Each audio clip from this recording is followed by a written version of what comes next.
बाळापूर येथील सुप्रसिद्ध श्री चिंचपेंड संस्थान मंदिराचे कावडधारी मंडळ यावर्षी श्रावण महिन्यानिमित्त आंध्र प्रदेशातील श्री क्षेत्र मल्लिकार्जुन येथून जलतीर्थ आणण्यासाठी गेले होते।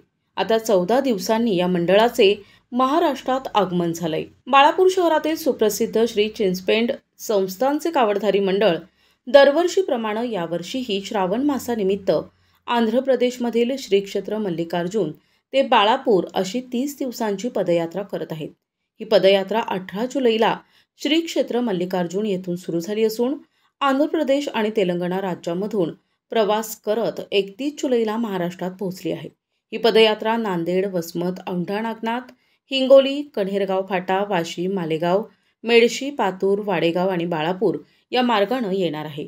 श्रावण महिन्यातील शेवटच्या सोमवारी म्हणजे 18 ऑगस्टला बाळापूर शहरातून भव्य मिरवणूक काढण्यात येईल आणि श्री क्षेत्र मल्लिकार्जुन येथून आणलेल्या जलतीर्थाने जलाभिषेक करण्यात येईल।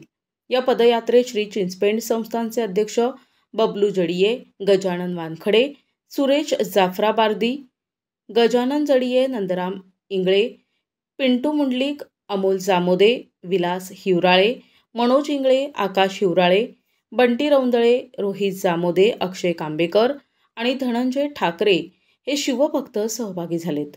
प्रतिनिधी अमोल जामोदे, NTV न्यूज मराठी, बाळापूर, अकोला।